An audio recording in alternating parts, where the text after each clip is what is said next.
Hello, everyone. I'm Paul McGuire. Grimes, I'm here at the Descanso Gardens in California with my new friend Jasper, doing interviews for the new film Kingdom of the Planet of the Apes. I got to talk to the actors about doing motion capture technology. So check those interviews out and go see Kingdom of the Planet of the Apes when it opens in theaters May 10th. Bye, Jasper.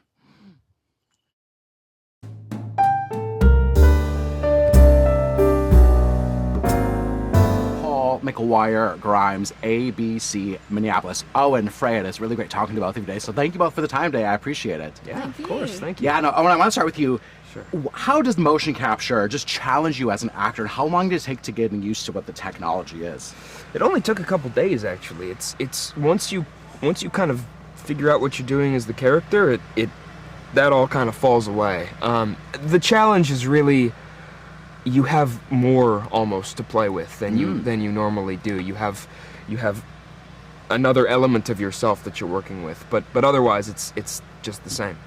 It's acting.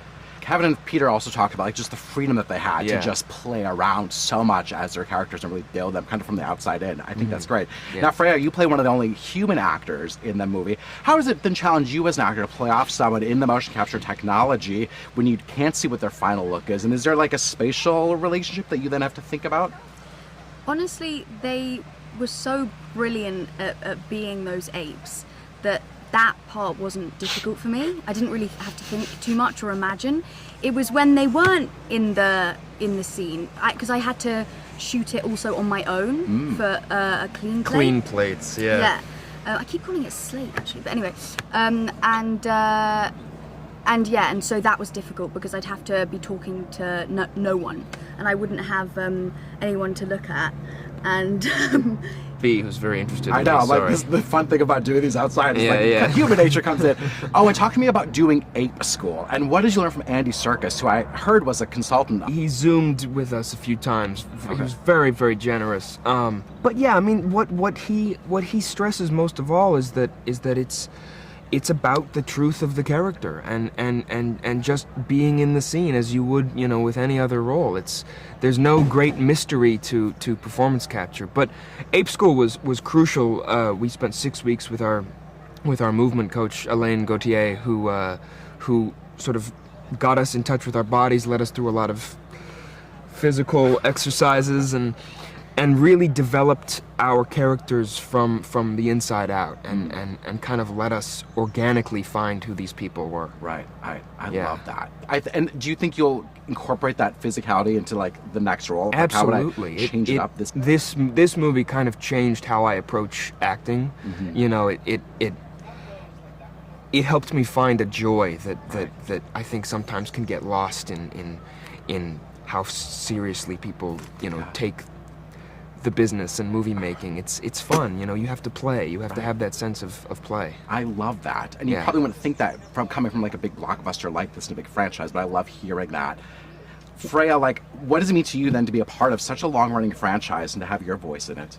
I mean, I feel honored. I think it's kind of one of those things where it just so happens to be a massive, franchise, because it didn't feel like that to us. No. It felt like a very kind of intimate and personal experience. And so, when I think of Planet of the Apes, that's what I think of, my mind doesn't go straight to the fact that it is obviously a huge, huge film. Right. And I feel like that's just down to also the kind of people that were on this job. Everyone was very grounded, lovely people, and we were all just there doing what we love and having a ball. Now, I hope people go see it on the big screen, because I think that theatrical experience is so important for a movie like this. Is there a scene or a moment that you're really excited to get people's reaction when they're like in the theater? Are you someone that would go to the theater and like watch people's reactions? When I speak, would be quite cool. I mean, it's Spoiler alert! well, Sorry. it's No, you're it's fine, kind you're of in fine. the trailers that they're. Yeah, it's out there now. What kind of surprise are you excited for? Oh, The surprise that's no longer a surprise. Yeah, there's a lot of moments that I'm Oh, actually, excited. I know what I'm thinking of. What? Yeah. Yeah. That's a good moment. But also, you have so many gorgeous moments where I was just like, my heart. Well, and also the one of you with the wind. You know what I'm talking about? With the wind. The what? You know. Okay, great. Yeah, it was a lot. See, There's why don't we don't want to give it to Yeah. Stupid question on my end. Thank you both. I got the wrap, and I hope people enjoyed the movie. So thank you both. I Thank you appreciate so it. much. Kevin, Peter, it is so great talking to both of you today. I'm just so fascinated by motion capture, performance acting. Kevin, how did you take to learning that whole experience, and what was that? How does it challenge you as an actor? First off, shout out to Minneapolis. Yeah. I'm from Thunder Bay. Nice. Born and raised Thunder Amazing. Bay. High school, go Polars. Yes. Oh yeah, we got the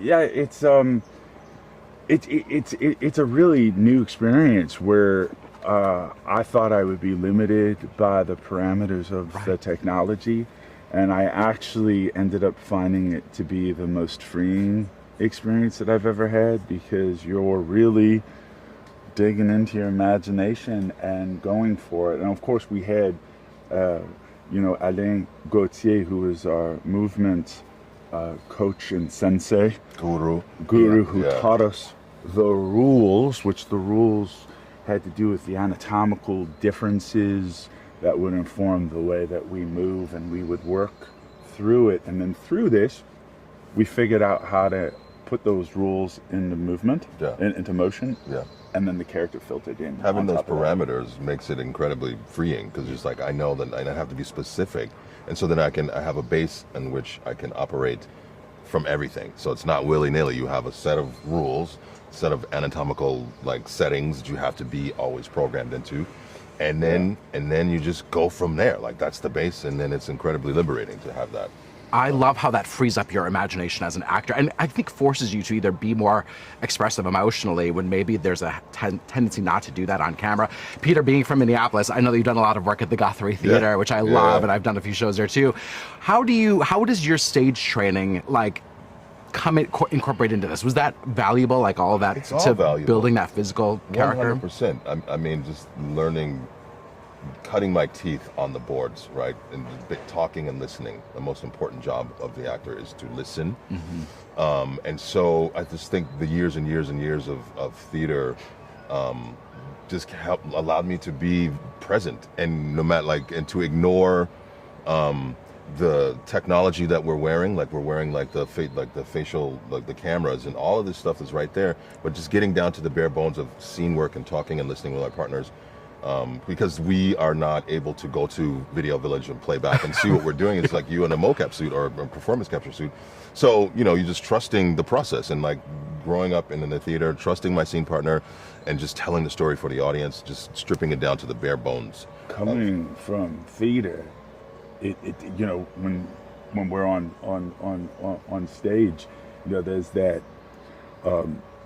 you completely understand that what you're doing is a performance. So it becomes about, how do I tell the story the most compelling, truthful way? And it has a lot to do with connection when you look in the eyes. So, at first you're looking across at your scene partners, and they've got this helmet thing with the camera and all this stuff. And if you focus on that, then you're lost. You're lost. Right. Yeah. Within 5 minutes, when you're just looking at the eyes, then all of a sudden, I'm not seeing Peter, I'm not seeing Owen or Travis, or I'm not seeing them anymore. I'm just seeing something very similar to what they created for the year after we were done our job.